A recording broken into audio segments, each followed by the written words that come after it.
옷을 살아주는 것 생명도 천사도 하늘의 어떤 곳에도 끊을 수 없는 영원한 사랑의 예수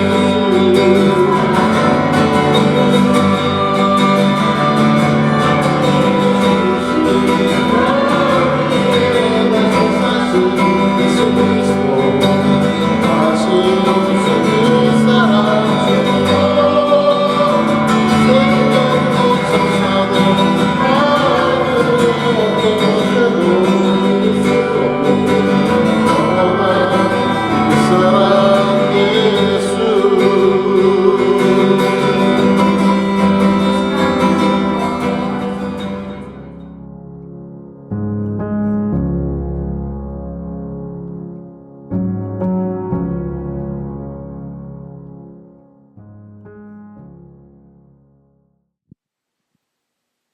제목을 어떻게 정할까 고민을 하다가 하나님의 애정 어린 경고장이라는 제목으로 오늘 말씀 전하도록 하겠습니다.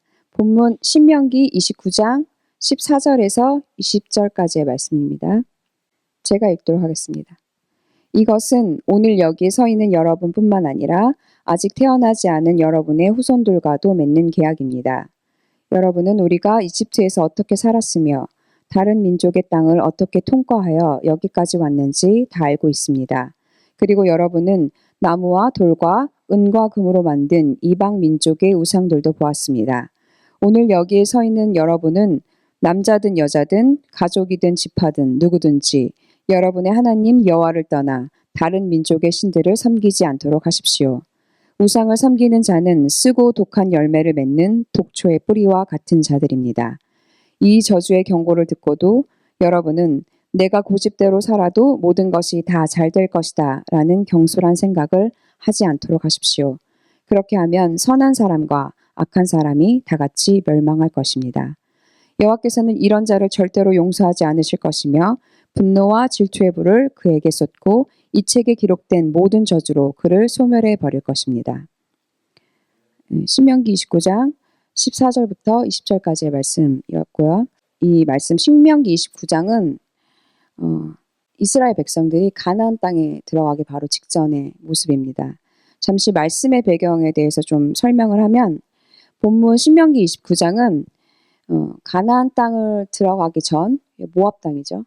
그 모압 땅에 모세와 이스라엘 백성들이 언약을 재갱신하는 장면입니다.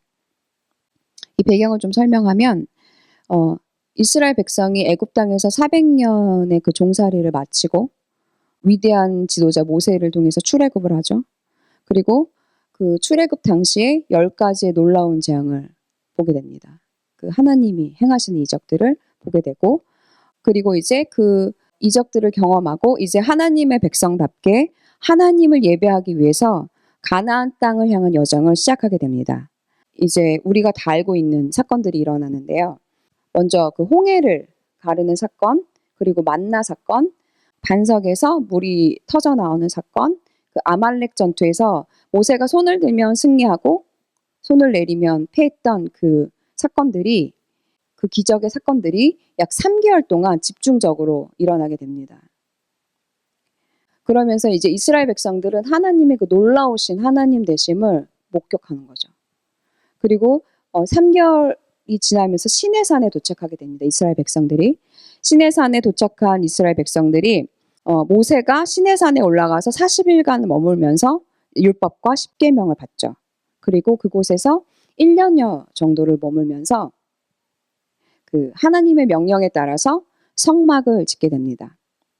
성막이 완공된 후에 이스라엘 백성이 다른 장소로 출발하게 되는데 그곳이 그 유명한 12명의 정탐꾼 이야기가 나오는 가데스 바네아로 이동합니다.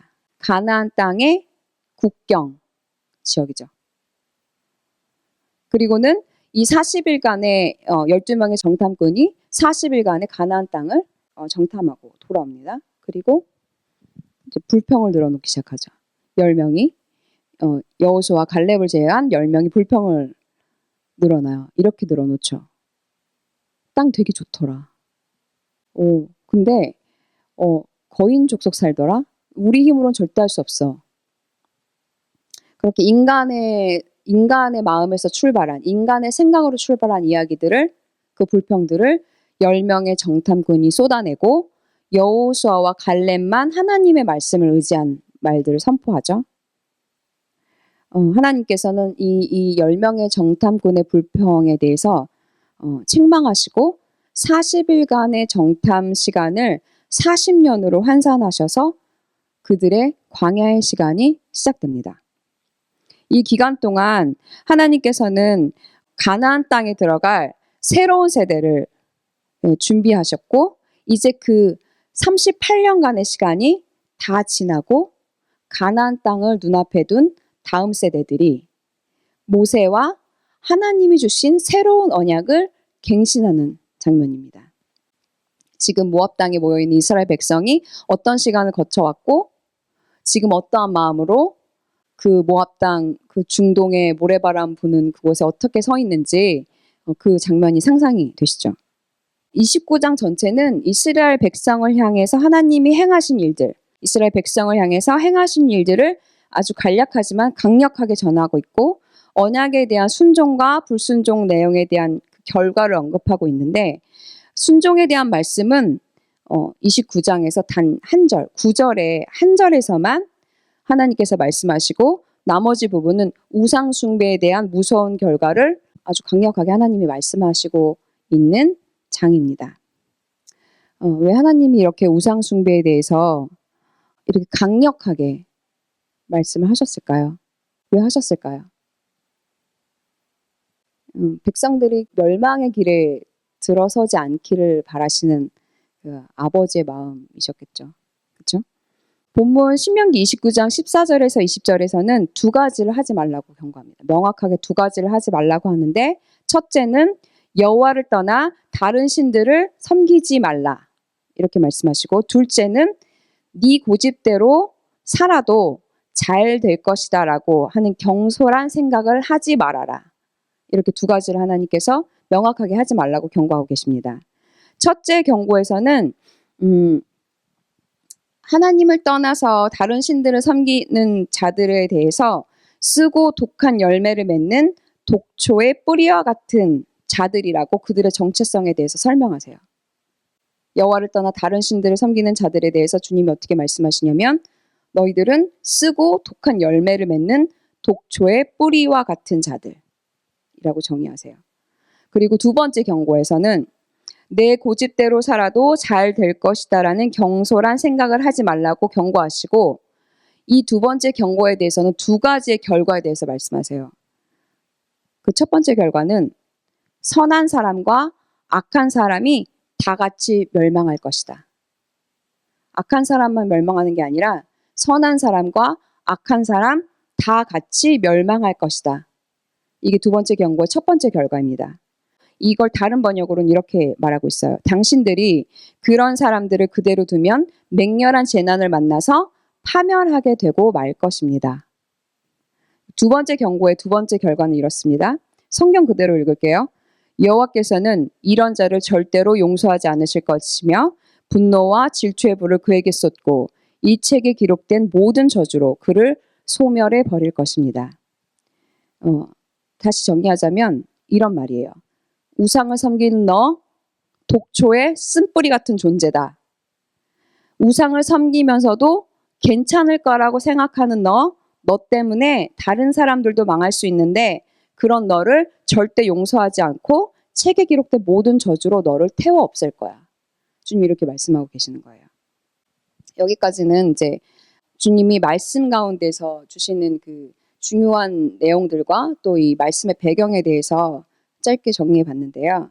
이제 이 하나님의 이 경고가 우리의 삶과 연결해서 어떻게 적용할 수 있는지, 주님이 어떻게 말씀하고 계시는지 좀 이야기 나눠보도록 하겠습니다. 먼저 하나님께서 그토록 싫어하시는 우상, 도대체 뭘 말씀하고 계시는 걸까요? 뭐 같아요? 그냥 고대 사람들이 이렇게 만들어서 절하고 빌었던 그 형상들을 의미하는 건가요? 맞아요? 그렇게 생각해요? 네, 마태복음 4장 8절 9절 말씀을 통해서 사단이 우상을 어떻게 제시하는지에 대해서 좀 보도록 하겠습니다. 마태복음 4장 8절에서 9절 말씀입니다. 제가 읽도록 하겠습니다. 찾으셨나요? 네. 또다시 마귀는 예수를 매우 높은 산으로 데리고 가서 세상의 모든 나라와 그 영광을 보여주고 말하였다. 내가 나에게 엎드려 절을 하면 이 모든 것을 내게 주겠다. 우상의 형상에 대해서는 성경의 여러 곳에서 말씀하고 계시는데 그 여러 곳에서 동일하게 말씀하시는 것이 무엇이냐면 아무런 힘을 갖는 존재가 아니라고 말씀하시죠. 그 우상 자체는. 그렇죠? 근데 여기서 중요한 것은 우상의 형상이 아니라 그것을 경배하는 것이 문제가 되는 겁니다. 마태복음 말씀을 잘 살펴봐야 되는데요. 사단이 우상을 제시하는 장면을 좀 주의 깊게 살펴봐야 될 필요가 있어요. 여기 먼저 사탄이 하는 행동이 뭐냐면 높은 곳으로 올라가게 합니다. 높은 곳으로 데리고 가서 그리고 보여줍니다.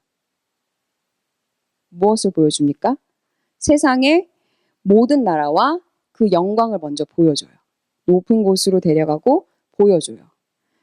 낮은 곳에 있으면 볼 수도 없는 것들을 높은 곳에 오니까 보이기 시작하는 거예요.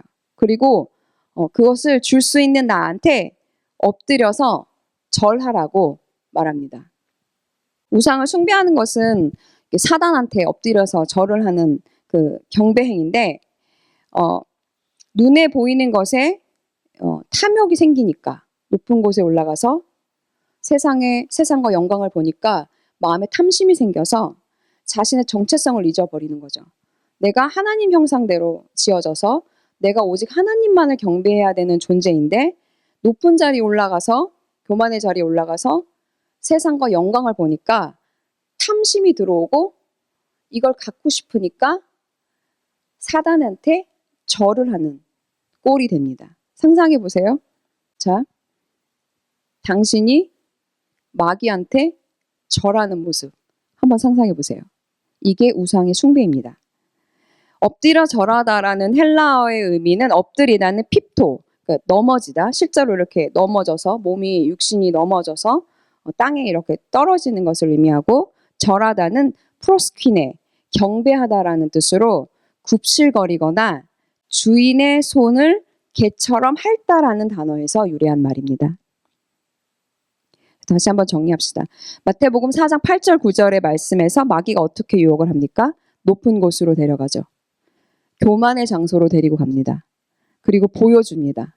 세상의 모든 나라와 영광을 보여줍니다. 그리고 그 통치하면서 다스릴 수 있는 권세를 보여주는 거죠. 네 마음대로 할 수 있다고 보여주는 거죠. 그리고 이 매혹적인 모든 것을 줄 수 있는 세상 권세 잡은 마귀 자신한테 엎드려 절하라고 몸을 굽혀서 개처럼 핥으면 주겠다는 거예요. 이게 우상을 경배하는 모습입니다. 여러분 조심하십시오. 높은 곳에 올라가지 않도록 조심하십시오. 높은 곳은 오직 하나님만 계시는 장소입니다. 여러분 조심하십시오. 보는 것을 조심하십시오. 보는 것은 당신의 마음에 사망에 이르게 하는 탐심을 줄 수 있습니다. 또 조심하십시오. 탐심에 못 이겨 사단에게 몸을 굽혀 경배하지 않도록 조심하십시오. 사단에게 절하는 것은 사단을 경배하는 것이며 이는 하나님을 떠나 더 이상 하나님과 상관없는 존재가 되는 것입니다. 그런데 하나님께서 왜 우상을 섬기지 말라고 하셨을까요? 왜 그러셨을까요? 왜 우상을 섬기지 말라고 하셨을까요? 우상을 숭배하는 것은 단순히 하나님보다 더 사랑해서 하나님의 어떤 질투심을 일으키는 거라고도 하나님 말씀에 나와 있습니다. 그런데 그것만을 이야기하는 것은 아닙니다. 하나님은 하나님의 자녀가 유혹되어서 우상에게 숭배하게 되면 그 사단의 종이 되는 것에 대해서 분노하는 그 마음과 동시에 하나님의 자녀들을 너무나 사랑하는 하나님의 마음을 적극적으로 표현하시는 모습 이라고 이야기할 수가 있겠습니다. 오늘 본문 신명기 29장 앞서서도 말씀드렸듯이 이제 가나안 땅의 입성을 바로 앞둔 시점입니다. 하나님께서 이 시점에 왜 이렇게 우상 숭배에 대해서 강력하게 말씀하시는지 좀 눈여겨볼 필요가 있습니다. 신명기 29장 모압 땅에서 이 언약을 갱신하는 이 장면 바로 앞서서 모압 땅에서 일어나는 어떤 사건에 좀 주목을 해봐야 되는데요. 이 사건은 바로 민수기 25장에 나오는 그 유명한 발람 선지자 사건입니다. 발람 선지자 아시죠? 이 사건이 바로 이 모압 땅, 이제 가나안 땅을 들어가는 시점을 둔 이 모압 땅에서 일어나는 사건인데요. 이 모압 왕 발락이 이스라엘에 대한 존재의 그 위협을 느낍니다. 막 소문이 막 파다했어요. 그가 막 애굽에서 나왔다.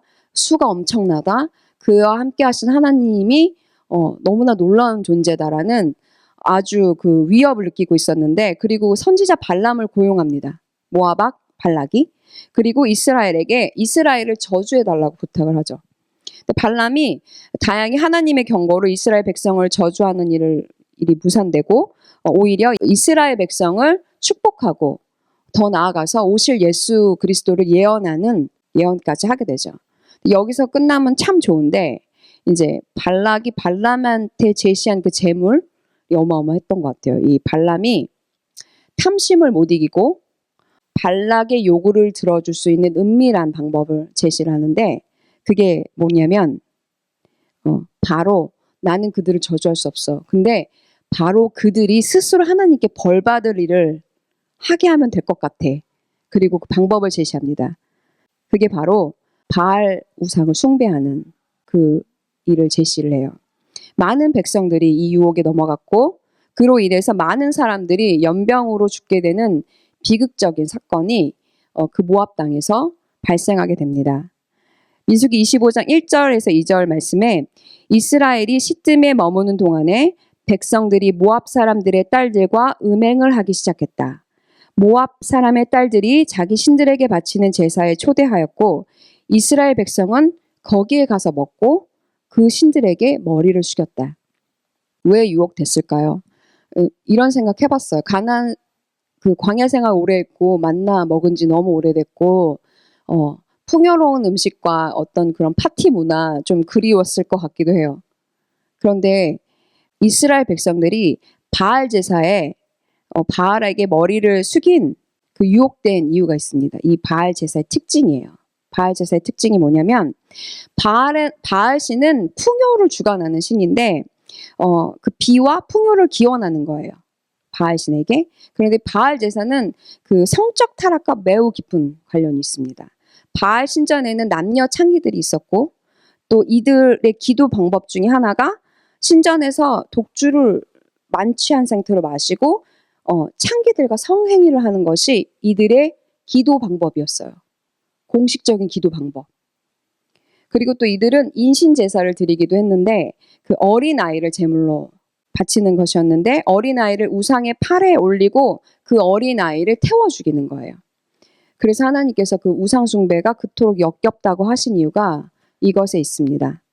우상 숭배의 특징은 자기중심적이고 매우 자기중심적이고 쾌락과 연관이 되어 있고 그것은 하나님과 반드시 떠나게 하는 특징을 갖고 있습니다. 이 바알 숭배의 결과로 24,000명이 죽어요. 24,000명이 죽고 아론의 손자 비느하스가 시므온 가문의 지도자 살루의 아들 시므리와 미디안 우두머리 수루의 딸 고스비를 음행을 저지르고 있는 그들을 창으로 찔러 죽이면서 이 사건이 종결됩니다. 여기서 우리가 알 수 있는 것은 무엇이냐면 하나님의 진노를 멈출 수 있는 방법은 우리 안에 있는 우상 숭배의 요소들을 망설임 없이 차단하는 것. 그것만이 그 길만이 오직 그 방법밖에 없습니다. 다시 본문으로 돌아와서 앞서 말씀드린 말씀들을 좀 상기해 보도록 하겠습니다. 자, 여러분들이 이제 가나안 땅에 들어갈 이스라엘 차세대들이에요. 저기 바로 앞에 여리고성도 있고 이 요단강만 건너면 이제 가나안 땅으로 들어가게 됩니다. 이 가나안 땅에 들어갈 준비를 하고 있는 모습을 상상하면서 모세가 선포한 하나님의 말씀을 다시 한번 들어보십시오. 이것은 오늘 여기에 서 있는 여러분뿐만 아니라 아직 태어나지 않은 여러분의 후손과도 맺는 계약입니다. 여러분은 우리가 이집트에서 어떻게 살았으며 다른 민족의 땅을 어떻게 통과하여 여기까지 왔는지 다 알고 있습니다. 그리고 여러분은 나무와 돌과 은과 금으로 만든 이방 민족의 우상들도 보았습니다.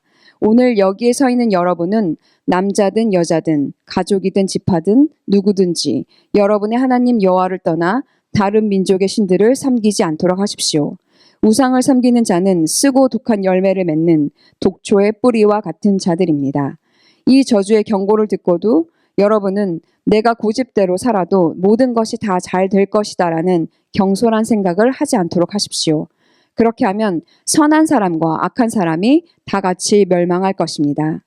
여호와께서는 이런 자를 절대로 용서하지 않으실 것이며 분노와 질투의 불을 그에게 쏟고 이 책에 기록된 모든 저주로 그를 소멸해 버릴 것입니다. 여러분의 우상은 무엇입니까? 저는 얼마 전에 깊은 기도 가운데 있었는데 하나님께서 어떤 환상을 보여주셨어요. 한쪽에는 제 반신상으로 되어 있는 동상이었고 한쪽에는 은과 금물이 흘러내리고 있었어요.